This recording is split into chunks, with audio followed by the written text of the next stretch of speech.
ജാമ്യം അനുവദിച്ചിട്ടുണ്ട് എന്ന് തന്നെയാണ് മനസ്സിലാക്കുന്നത്. അതിലൊരു ക്ലാരിറ്റി വേണം.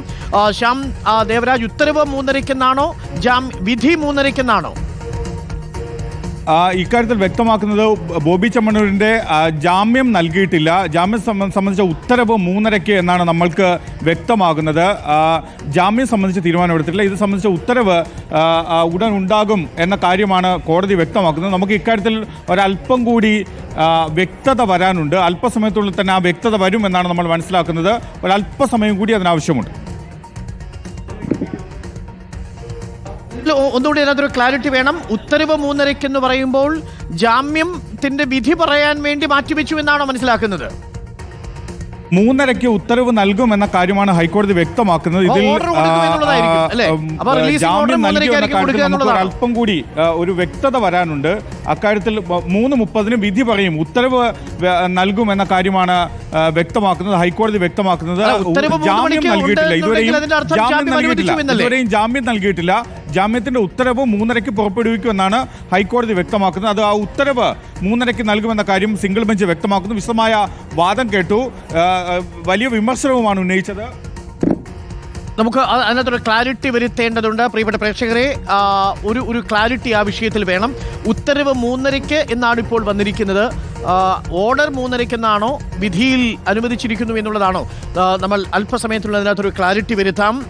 നമുക്ക് ആദ്യം ലഭിച്ച വിവരമനുസരിച്ച് ബോബി ചെമ്മണ്ണൂരിന് ജാമ്യം എന്നുള്ളതാണ് നമ്മൾ മനസ്സിലാക്കിയത്. എന്നാൽ ഇതിൽ ഉത്തരവ് 3:30 മാത്രമേ വരികയുള്ളൂ എന്ന വിവരമാണ് ഇപ്പോൾ മനസ്സിലാകുന്നത്. അതിൽ അലി അക്ബർ ഷാ നമുക്കൊപ്പം ചേരുന്നുണ്ട്. അലി അക്ബർ ഷാ, ഇതിൽ ഉത്തരവ് 3:30 എന്നാണ് പറയുന്നത്.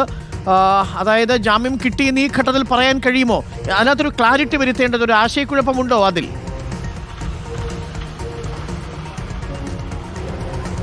അരുൺകുമാർ, ജാമ്യം കിട്ടി എന്ന നിലയിലുള്ളൊരു വിവരം ഈ ഘട്ടത്തിലുമില്ല. ഇതുമായി ബന്ധപ്പെട്ട ഉത്തരവ് 3:30 എന്നതാണ് മനസ്സിലാക്കുന്നത്. അതിരൂക്ഷ വിമർശനമാണ് ബോബി ചെമ്മണ്ണൂരിനെതിരെ കോടതി നടത്തിയത്. ജാമ്യാപേക്ഷയിൽ ഉൾപ്പെടെ പരാതിക്കാരിയെ വളരെ മോശമായി ചിത്രീകരിക്കുന്ന നിലയിലുള്ള പരാമർശങ്ങൾ നടത്തി എന്നുള്ള രൂക്ഷ വിമർശനം കോടതി ഇതുമായി ബന്ധപ്പെട്ട് കണ്ടെത്തിയിരിക്കുന്നു. അതുപോലെ തന്നെ ബോബി ചെമ്മണ്ണൂരിന്റെ ഈ ഹണി റോസുമായി ബന്ധപ്പെട്ട പോസ്റ്റുകളിൽ മാത്രമല്ല, സമൂഹ മാധ്യമങ്ങളിൽ പങ്കുവച്ച എല്ലാ പോസ്റ്റുകളിലും ദ്വയാർത്ഥ പ്രയോഗങ്ങളുണ്ടെന്നും ഇത്തരത്തിലുള്ള പോസ്റ്റുകളെല്ലാം പരിശോധിച്ചുവെന്നും കോടതി പറയുന്നു. ആർക്കെതിരെയും എന്തും സമൂഹ മാധ്യമങ്ങളിൽ എഴുതാം എന്ന അവസ്ഥയാണെന്നാണ് പ്രോസിക്യൂഷൻ മുന്നോട്ട് വെച്ച പ്രധാനപ്പെട്ട വിഷയമെന്ന് പറയുന്നത്. ഇതുമായി ബന്ധപ്പെട്ട് ബോബിക്ക് ഇന്ന് ജാമ്യം കിട്ടുമോ ഈ കേസിൽ എന്നതാണ് ഏറ്റവും പ്രധാനപ്പെട്ട കാര്യം. ഇതുമായി ബന്ധപ്പെട്ടുള്ള ഉത്തരവ് 3:30 മാത്രമേ വരികയുള്ളൂ. മറ്റ് ദ്വയാർത്ഥ പ്രയോഗ ദൃശ്യങ്ങൾ കൂടി ഹൈക്കോടതി ഇതുമായി ബന്ധപ്പെട്ട്, ഈ കേസുമായി ബന്ധപ്പെട്ട് പരിശോധിച്ചിട്ടുണ്ട്.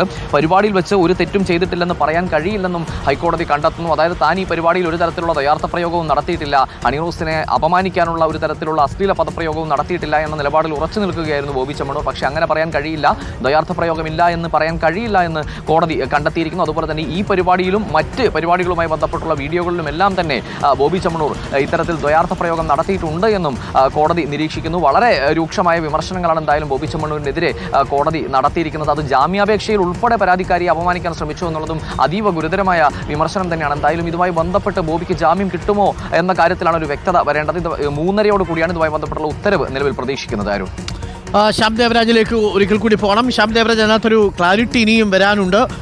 എന്താണ് ഈ ആശയക്കുഴപ്പമെന്ന് മനസ്സിലാവുന്നില്ല. ജാമ്യം കിട്ടിയിരിക്കുന്നു എന്നാണ് നമ്മൾ ആദ്യഘട്ടത്തിൽ മനസ്സിലാക്കിയത്. പക്ഷേ ഉത്തരവ് 3:30 കൂടി ജഡ്ജി പറഞ്ഞതിലൊരു ആശയക്കുഴപ്പമുണ്ടോ? നമ്മൾ എന്താണത് മനസ്സിലാക്കുന്നത്? ശ്യാം ഇപ്പോൾ വിധി കേട്ടുകൊണ്ടിരിക്കുകയാണ്. വിധി പറഞ്ഞു കഴിഞ്ഞോ ശ്യാം?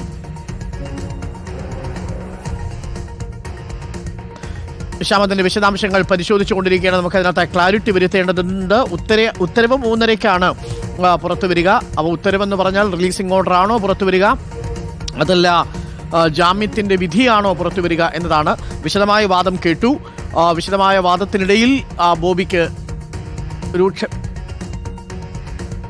ഓക്കെ, അപ്പോൾ ശരി. അപ്പോൾ നിലവിൽ ശ്യാം, ഞാൻ മനസ്സിലാക്കുന്നത് ഉത്തരവ് രേഖാമൂലം റിലീസിംഗ് ഓർഡർ ആയിട്ട് വരിക 3:30 വാക്കാൽ പറഞ്ഞിട്ടുണ്ട് ബോബി ചെമ്മണ്ണൂരിൻ്റെ ജാമ്യം എന്ന നിലയിലാണ് കാര്യങ്ങൾ മനസ്സിലാക്കുന്നത്. അതിലൊരു ക്ലാരിറ്റി നമുക്ക് അല്പസമയത്തുള്ളിൽ വരുത്താം. ബോബി ചെമ്മണ്ണൂരിന് ജാമ്യം എന്ന് തന്നെയാണ് നിലവിൽ നമ്മൾ മനസ്സിലാക്കുന്നത്. അത് വാക്കാൽ പറഞ്ഞിരിക്കുന്നു. ഉത്തരവ് 3:30 കൂടി നൽകാം എന്നാണ് മനസ്സിലാക്കുന്നത്. അങ്ങനെയാണെങ്കിൽ 3:30 ഉത്തരവ് ഇറങ്ങിക്കഴിഞ്ഞാൽ റിലീസിംഗ് ഓർഡർ വാങ്ങി 2-2.5 മണിക്കൂറിനുള്ളിൽ വൈകുന്നേരം 6-6:30-7 മണിയോടുകൂടി ബോബി ചെമ്മണ്ണൂരിന് ഇന്ന് പുറത്തിറങ്ങാൻ സാധിക്കും. അതിൻ്റെ ക്ലാരിറ്റി ഇപ്പോൾ അല്പസമയത്തിനുള്ളിൽ നൽകാം. ബോബി ചെമ്മണ്ണൂരിന് ജാമ്യം എന്ന് തന്നെയാണ് നമ്മൾ അനുവദിക്കാം എന്നാണ് കോടതി പറഞ്ഞിരിക്കുന്നത്. ബോബി ചെമ്മണ്ണൂരിന് ജാമ്യം അനുവദിക്കാം എന്ന് കോടതി പറഞ്ഞിട്ടുണ്ട്. എന്ന് പറഞ്ഞാൽ ബോബി ചെമ്മണ്ണൂരിന് ജാമ്യം എന്ന് തന്നെ നമുക്ക് നൽകാം. ബോബി ചെമ്മണ്ണൂരിന് ജാമ്യം അനുവദിക്കാം എന്ന് കോടതി പറയുന്നു. അപ്പോൾ ഉത്തരവ് 3:30 ഇനി പുറത്തിറങ്ങുക. ഉത്തരവിലായിരിക്കും ഉപാധികൾ ഉണ്ടാവുക. ഒരുപക്ഷെ ആ ഉപാധികൾ വെച്ചായിരിക്കും ഇനിയിപ്പോൾ ഉത്തരവ് അനുവദിക്കുക. എന്നിപ്പോൾ വിശദമായ വാദം കേട്ടതുകൊണ്ട് ഉത്തരവ് ഇറക്കാൻ സമയം ചോദിച്ചിരിക്കുന്നു എന്ന് മാത്രമേ ഉള്ളൂ എന്നാണ് ഞാൻ മനസ്സിലാക്കുന്നത്. ശ്യാം ദേവരാജ്, അങ്ങനെയാണെങ്കിൽ ബോബിയുടെ ജാമ്യാപേക്ഷ കോടതി പരിഗണിച്ചു. ബോബിക്ക് ജാമ്യം അനുവദിച്ചിരിക്കുന്നു. ഉത്തരവ് 3:30 പുറത്തു വരും. ഉത്തരവ് വന്നു കഴിഞ്ഞാൽ മാത്രമേ ഉപാധികൾ എന്തൊക്കെയാണ് എന്ന് മനസ്സിലാവുകയുള്ളൂ. ബോബി ചെമ്മണ്ണൂരിന്റെ ജാമ്യ ഹർജിയിൽ അനുകൂലമായ നിലപാടെടുത്തിരിക്കുന്നു എന്ന് തന്നെയല്ലേ മനസ്സിലാക്കേണ്ടത്? ബോബി ചെമ്മണ്ണൂരിന് ജാമ്യമല്ലേ ശ്യാം? ചെമ്മണ്ണൂരിന് ജാമ്യം ലഭിച്ചിരിക്കുന്നു എന്നതാണ് ഏറ്റവും പ്രധാനപ്പെട്ട കാര്യം. ബെയിൽ ഗ്രാൻഡഡ് എന്നൊരു എസ് അലൗഡ് എന്ന ഒറ്റ വാക്കിലാണ് കോടതി അക്കാര്യം ഏറ്റവും ഒടുവിൽ പറയുകയും ചെയ്തത്. പക്ഷേ ഉത്തരവ് 3:30 നൽകാം എന്ന കാര്യവും കൂടി ഹൈക്കോടതി വ്യക്തമാക്കുകയും ചെയ്തു. വിശദമായ ഉത്തരവായിരിക്കും ഉണ്ടാവുക. അത് 3:30 നൽകാം എന്ന കാര്യമാണ് ഹൈക്കോടതിയുടെ വെബ്സൈറ്റിൽ അപ്ലോഡ് ചെയ്യാം എന്ന കാര്യമാണ് വ്യക്തമാക്കുകയും ചെയ്യുന്നത്. ഇതിൽ ഏറ്റവും പ്രധാനപ്പെട്ട കാര്യം ബോബി ചെമ്മണ്ണൂരിൻ്റെ പാസ്പോർട്ട് അടക്കം ഹാജരാക്കണം എന്ന കാര്യം പ്രോസിക്യൂഷൻ ആവശ്യപ്പെട്ടു. പക്ഷേ അക്കാര്യം ആവശ്യപ്പെടുമ്പോൾ പറഞ്ഞത് പ്രോസിക്യൂഷൻ ഇതിനകം തന്നെ പാസ്പോർട്ട് ബോബി ചെമ്മണ്ണൂരിൻ്റെ പാസ്പോർട്ട് കോടതിയിലാണ് എന്ന കാര്യം അത് വ്യക്തമാക്കുകയും ചെയ്തു. അഭിഭാഷകൻ തന്നെയാണ് ഇക്കാര്യം കോടതിയിൽ അറിയിച്ചത്. പക്ഷേ ബോബി ചെമ്മണ്ണൂരിന് ഇന്നും ഹൈക്കോടതിയുടെ ഭാഗത്ത് നിന്ന് രൂക്ഷമായ വിമർശനമാണ് ഉണ്ടായത് എന്നാണ് ഏറ്റവും പ്രധാനപ്പെട്ട കാര്യവും. ബോബി ചെമ്മണ്ണൂരിന് ജാമ്യം ലഭിച്ചിരിക്കുന്നു എന്നത് ബോബി ചെമ്മണ്ണൂരിനെ സംബന്ധിച്ച് ഏറ്റവും ആശ്വാസകരമായ കാര്യമാണ്. ഇതിൻ്റെ ജാമ്യാപേക്ഷയുടെ ഉത്തരവ്, ജാമ്യം നൽകിയതിൻ്റെ ഉത്തരവ് 3:30 അപ്ലോഡ് ചെയ്യും എന്ന കാര്യവും കൂടി ഹൈക്കോടതി വ്യക്തമാക്കുകയും ചെയ്തു. ഇതിനെ പ്രോസിക്യൂഷൻ ശക്തമായ ഭാഷയിലാണ് എതിർത്തത്.